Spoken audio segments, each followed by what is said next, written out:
नमस्कार दोस्तों, चलिए आज हम लोग नैनी जंक्शन पार्ट 2 के बारे में जानते हैं।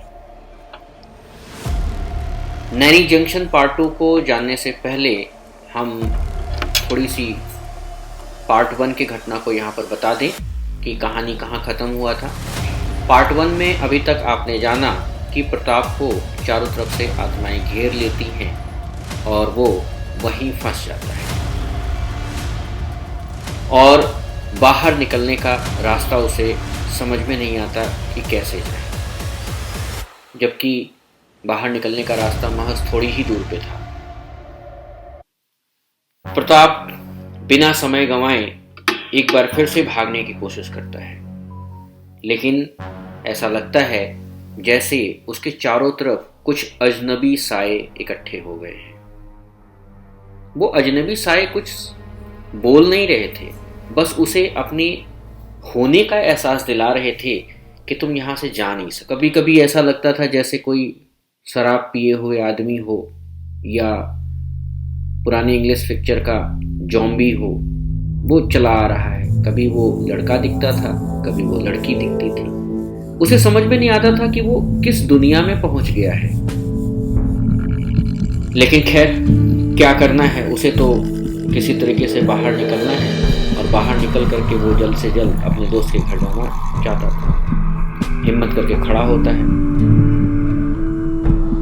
तभी उसे पास में कुल्हाड़ी जैसा कुछ औजार उसे दिखता है और वो उठाता है और उठाने के बाद उन पर प्रहार करना शुरू कर देता है। लेकिन ये क्या, वो जैसे ही उन पर प्रहार करता है वो क्षण भर के लिए गायब हो जाता है और जब वो चुपचाप खड़ा हो जाता है तो वो साए फिर उसके पास बिना समय गंवाए चले आते हैं। ये देख करके उसे बड़ा अजीब सा लग रहा था कि आखिर उसके साथ हो क्या रहा है। अब ये तय हो गया था कि वो कुछ और नहीं बल्कि ऐसी आत्माएं हैं जो वहां पर भटक रही हैं। प्रताप डरपोक था नहीं। डरपोक इसलिए नहीं था क्योंकि उसे हनुमान जी और काली जी की पूजा करने में बड़ा मज़ा आता था। एक तरीके से आप कह सकते हैं कि हनुमान जी और काली जी का वो परम भक्त था। जब भी उसे ऐसे कुछ चीज़ें दिखती थी तो उन्हें तुरंत हनुमान जी का ध्यान आता था और काली जी का ध्यान आ जाता था, जिसके कारण वो इन सब चीज़ों से बिल्कुल भी डरना नहीं चाहता था। वो अपने पीठ पर लदा हुआ बैग उतारा, उसमें से पानी की बोतल निकाली, अपने आप को पहले शुद्ध किया, शुद्धिकरण मंत्र बोलते हुए शुद्ध किया, जल से आचमन किया और वहीं पालथी मार करके वो जमीन पर बैठ गया और अपने बैग से एक बुक निकाला और उस बुक से हनुमान कवच पढ़ना शुरू किया। जैसे जैसे हनुमान कवच पढ़ता जा रहा था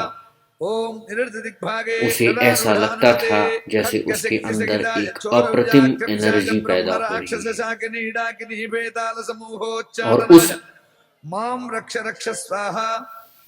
अप्रतिम एनर्जी से आसपास का वातावरण गर्म हो रहा था, जिसकी वजह से वो आत्माएं चित्कार कर रही थी, चिल्ला रही थी और उसके पास तक पहुंचने में बहुत मुश्किल हो रहा था।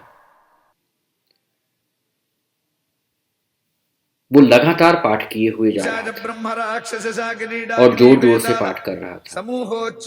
उसे अब कोई भी डर नहीं था, वो भागना भी नहीं चाहता था।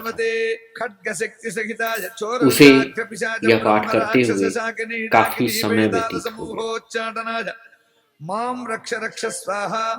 जब उसकी आंख खुली तो सामने उसके कंधे को कोई व्यक्ति झकझोर रहा था। वो मंत्र का उच्चारण करते करते इतना खो गया था कि उसे होश भी नहीं था कि हमारे कंधे को झकझोर कौन रहा है। वो नजर उठा के देखता है तो सामने एक ट्रैकमैन खड़ा था। ट्रैकमैन तब से पूछता है, तुम यहां रात में क्या कर रहे हो? क्या तुम्हें पता नहीं यहां रात में आना मना है? वो तो मैंने संस्कृत की कुछ मंत्रों की आवाज़ सुनी तो मैं लालटेन लेकर के यहाँ तक आ गया। यहाँ आकर के देखा तो तुम पालथी मार करके आंख बंद करके कुछ मंत्रों का उच्चारण कर रहे हो। प्रताप बोलता है, हाँ, मैं जब गेट की तरफ से निकल रहा था तो ऐसा लगा जैसे कुछ अदृश्य आत्माएं मेरे पीछा कर रही हैं और वो मुझे मार देना चाहती हैं। इसलिए मैं यहीं बैठ गया और बैठ करके उनको भगाने के लिए मैंने इस मंत्र का उच्चारण किया है। ट्रैकमैन बहुत खुश हुआ कि आज एक बहादुर लड़के से उसकी मुलाकात हुई है। ट्रैकमैन उसे उठा करके अपने साथ ले गया और ले जाने के बाद उसे पानी पिलाया। पानी पिलाने के बाद उसे गेट तक छोड़ने गया। तब तक रात के 3 बज चुके थे और कहा जाता है कि अंधेरी की दुनिया में, जो काली दुनिया है, जो भूत प्रेतों की दुनिया है, वो 3 बजे के बाद क्षीण होने लगती है।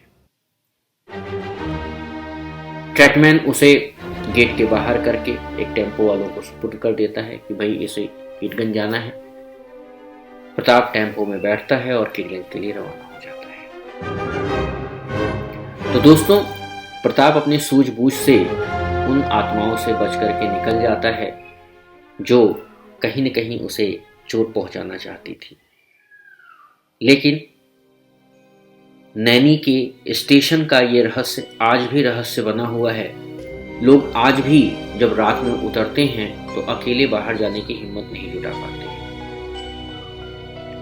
क्योंकि उन्हें लगता है जैसे रास्ते में कोई उनके पीछे पीछे चल रहा है। ये अभी तक एक किंवदंती के रूप में प्रचलित है। लोग रात में वहां जाना नहीं चाहते या अवॉइड करते हैं, या ये कह लीजिए कि वहां पर एक अजीब सा सन्नाटा है, एक अजीब सा प्रश्न है।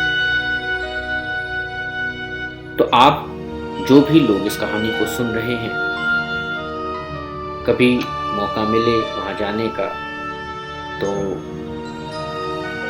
अपनी बहादुरी मत दिखाइएगा। वैसे ये माना जाता है कि रात में उतरने के बाद अगर कहीं अनजान जगह, अनजान अवस्था से गुजरना पड़े तो अवॉइड ही किया जाना चाहिए। बाकी तो सब ईश्वर पर छोड़ देना चाहिए। अगर ईश्वर आपके साथ हैं तो कुछ भी आपका, कोई भी, चाहे वो आत्मा हो चाहे वो व्यक्ति हो, कुछ भी बिगाड़ नहीं सकता। ये कहानी महज एक आपको इंफॉर्मेशन के तौर पर बताई गई है। जैसा सुना गया है वैसा बताया गया है। आप में से जो भी श्रोता अपनी आप बीती कुछ भेजना चाहते हैं तो वो हमारे इस एपिसोड से जुड़ सकते हैं, वो अपनी कहानी भेज सकते हैं या हमें वो कहानी मेल कर सकते हैं। हमारे चैनल पर मेल आईडी दी गई है, वहाँ से आप हमें मेल कर सकते हैं। मैं पूरी कोशिश करूँगा कि आपकी उस कहानी को अगले एपिसोड में प्रस्तुत कर सकूं। ये कहानी कैसी लगी आप हमें कमेंट के द्वारा ज़रूर बताइएगा। साथ ही अगर आपको अच्छी लगी हो तो लाइक भी कर दीजिएगा और कमेंट भी कर दीजिएगा। Thank you. मिलते हैं एक नई कहानी में, और नई कहानी इससे भी मज़ेदार होने वाली है। तो बने रहिए फैंटम 007 पर। Thank you.